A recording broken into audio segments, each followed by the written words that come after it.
do you not also have to meet ADA requirements when you do those, when you start tearing in to the floors? Does anybody know the answer to that? I don't know. I truly don't know. The ADA is... The American Disabilities Act. Yes, it's federal legislation. State of Nebraska has adopted... Can't hear you. Microphone. Yeah. Hey, one question. She's wanting to know if... I think she's asking if an HVAC system, or HVC, not air conditioning, would be put in. Does the whole school have to be updated to ADA compliance? That's the question? Yes, well, with the sprinkler system, the construction that you would be doing. With right. Installing the sprinkler system and the wiring. Wiring, because there are definitely wire issues. Right. Wiring, sprinklers, and heating. ADA is federal legislation. The state of Nebraska has adopted state legislation according to legal counsel, which is identical to the federal.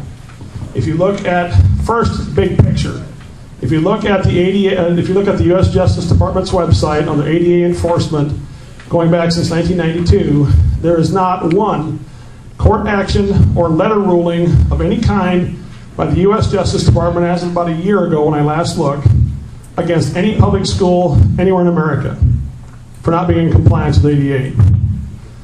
So it's not an enforceable issue from the Justice Department standpoint. What architects will tell you, and we have in writing from them, is it's a nebulous, ongoing question when a repair project becomes renovation. But the biggest issue is funds available. ADA standards absolutely kick in when a major renovation or a new building are being built. Then you have to meet them. But repairs and so forth along the way, by and large, are not needed to kick in ADA compliance. And again, no school in America has ever been held to account by the Justice Department for that. Vaughn, you've been patient. Thank you, Larry. I don't believe I'll need a microphone. Okay. I can talk loud. Or go ahead, yeah, Larry, finish your. Is that all right, Vaughn? Yeah, it won't take. Okay. Just real briefly, the reason that I asked that is because today there were people visiting our school, and they have a child who is handicapped, and they are concerned about that.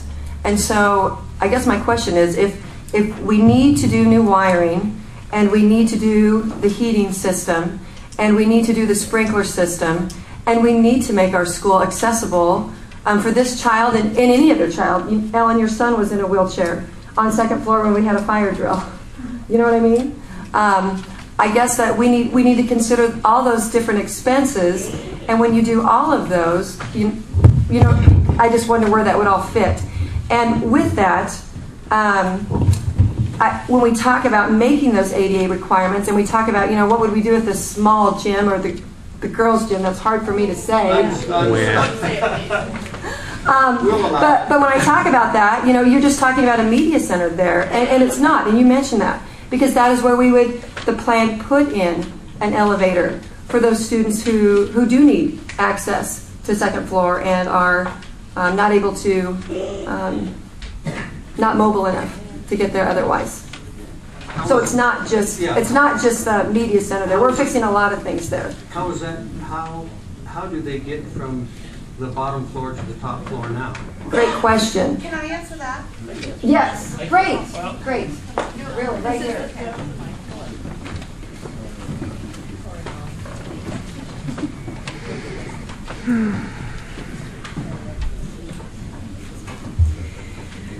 Most of you know that 3 years ago, Maggie had her accident. She swallowed a bug. She suffered anoxic brain damage. She cannot roll over. She cannot sit up. She cannot feed herself. She cannot speak verbally. However, those of you that do know her know without a shadow of a doubt that there's a little 4-year-old inside there that is mentally functioning just as well as any other 4-year-old that she goes to preschool with. She can communicate in her own way. She can speak with you in her own way. She understands. She is learning. And at this point, my husband and I went to the high school this afternoon because I'd never been on a tour of the high school. And we rode the lift that go up the stairs that she would have to take. And I timed it. It took 3 minutes to get up the stairs. It took 3 minutes to get down.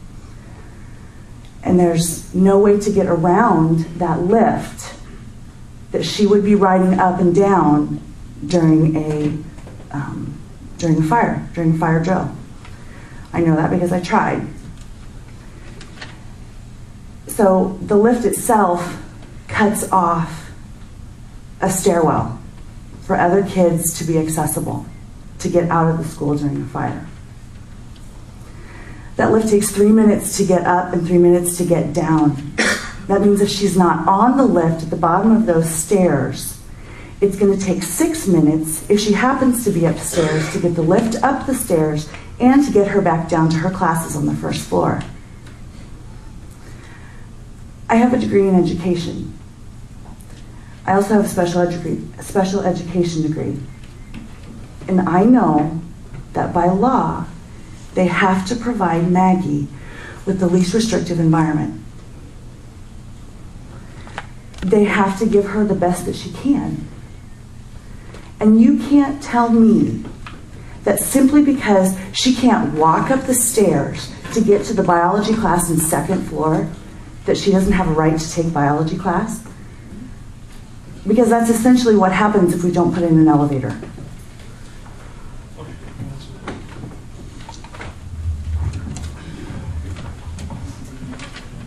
A couple of things, I guess. There you go. Okay. I'm sure on behalf of all the care committee, our sincere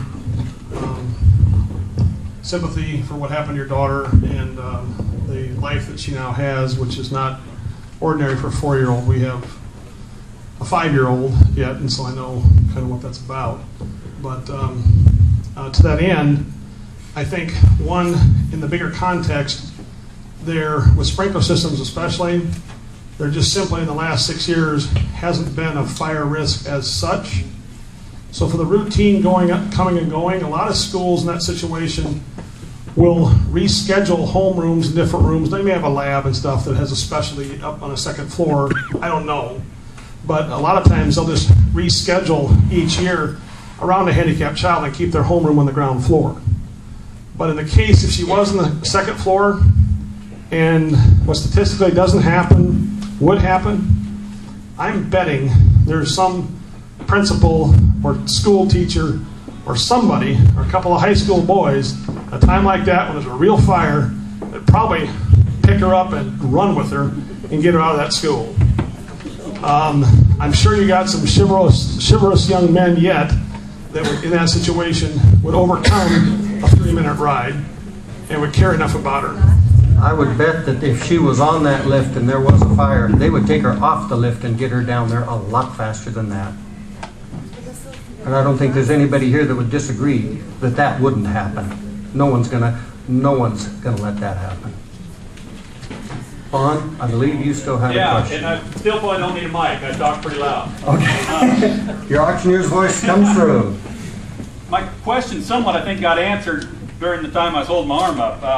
I was curious who was the source for the architectural plans that we had up here, and I think it got mentioned, I think Clay and some of you guys maybe measured it, or if you had architectural plans, or who drew them, who was your architect, and for crying out loud, why weren't they shared with the school board before tonight?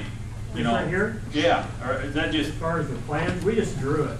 Okay, so no actual architectural plans for an architect to come I up. don't think that's even close to scale. All right, well that answers that. But my other question, more back-to-back banking. When I seen your FDIC chart for Valley County, Nebraska banks, being a former banker, I myself also, I guess I did work for First National in that bank acquisition and correspondent banking and bank loans and so forth. And Russ might be better in tune to this as being a president of the bank here now, and me as a former president of the bank. I look at this loan to deposit. Are you familiar with the amount of banks in Valley County and the distortion of this number due to one bank that is now, because earlier, I mean, it's no longer community banks, and the safety and soundness of the local ag community banks as opposed